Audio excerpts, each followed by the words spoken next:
Բարև ձեզ, մեր շատ սիրելի լրատվամիջոցների ներկայացուցիչներ, կարճ ներածական խոսքով մի քանի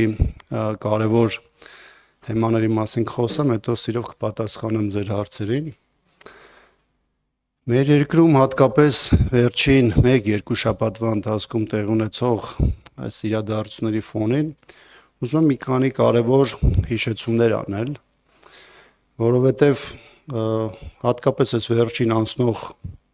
խորհրդարանական նիստերի համատեքստում ավելի շատ քննարկվում է ռազմորկաներ, քֆուրներ, այլանդակ պահվածքներ, ամեն ինչ բացի նրանից, ինչ որ այս պահին սպառնում է Հայաստանի կամ այն ամենը, ինչը կախված է այսօր Հայաստանի Հանրապետության գլխին։ 3 կարևոր ուղղություն, առաջինը բանակցային գործընթաց։ Ուր ենք հասել բանակցային գործընթացում։ Ով է առասարակ քննարկում կամ հիշում, թե որ կետին ենք հասել, որովհետև դրանից է կախված, թե ինչ է սպառնում Հայաստանին եւ ինչ է առաջիկայում սպասվում առասարակ Հայաստանի Հանրապետությանը։ Հանրությանը հայտարարվեց, որ բանակցությունները Ադրբեջանի հետ ավարտվել են։ Փաստաթուղթը, որը բաղկացած է 17 կետից, չի հրապարակվում, թաքցվում է հասարակությունից եւ այն պարզ հարցի պատասխանը, թե ինչու չի ստորագրում փաստաթուղթը, մի կողմ դնենք այն բազմաթիվ խնդիրները, որոնք առկա են ողջ բանակցային գործընթացում, մեր հանրությունը այդ հարցի պատասխանը չի ստանում։ Երկրորդ կետը սահմանագծման գործընթաց։ Մի քանի ամիս առաջ համատեղ հայտարարություն տարածվեց Հայաստանի եւ Ադրբեջանի մասնակցությամբ, որտեղ ըստ էության հայտարարվեց այն ուղղությունը եւ այն հիմքերը, որի հիման վրա պետք է հյուսիսից Հայաստան, Ադրբեջան, Վրաստան սահմանից սկսել սահմանազատման գործընթացը։ Հաշվի առնելով, որ դրա մի կտորը իրականացվել էր Գիրանցի, Բաղանիսի եւ Ոսկեպարի հատվածում, հիմա հարցեր են, չէ՞, առաջանում,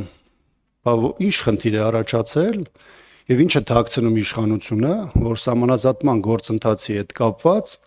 համատեղ հայտարարությունից հետո որևէ process գոյություն չունի։ Եվ երրորդ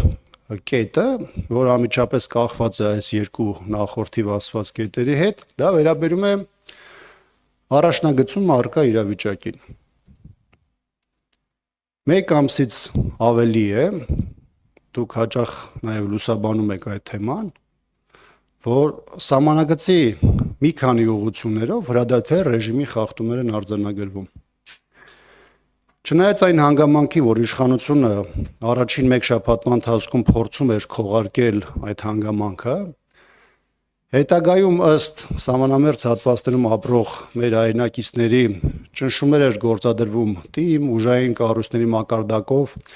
ինֆորմացիա դուրս տալու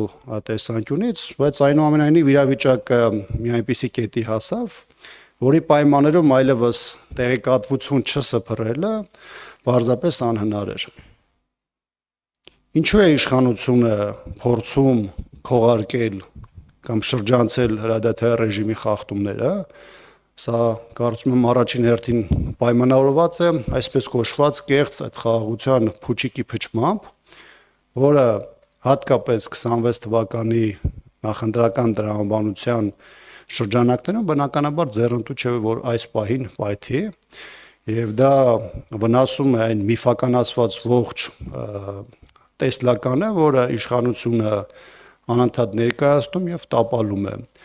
Դրա տապալումները տարբեր փուլերում արտահայտվել են Հայաստանի Հանրապետության տարբեր հատվածների օկուպացիայով 21-23 թվականի ընթացքում, 23 թվականին Արցախի ամբողջական օկուպացիայով եւ այլն։ Այսինքն այս դեպքում էլ դեռ պարզ չէ, թե սրա հետևանքները ինչպես կարտահայտվեն Հայաստանում եւ ինչպես դրանք կարտահայտվեն Հայաստանի Հանրապետության քաղաքացիների վրա։ Հարցի պատասխանը, թե ինչու է միջև այս պահը հրադադար ռեժիմի խախտումներ արձանագրվում, ինչու է թիրախավորվում Հայաստանի Հանրապետության քաղաքացին եւ ինչու իշխանությունը այս իրավիճակում որպես համարժեք քայլ դիտարկում է պարզապես լռելը, չարձագանքելը եւ պարզապես քողարկել իրավիճակը, դա արդեն ինքնին խոսում է այս իշխանության մոտեցումների եւ այս 7 տարի ընթացքում իրականացած այն քաղաքականության հետ, որի վնասներն ու ձախողումները անմիջապես արտահայտվել են մեր քաղաքացիների մաշկի վրա։ Շնորհակալություն։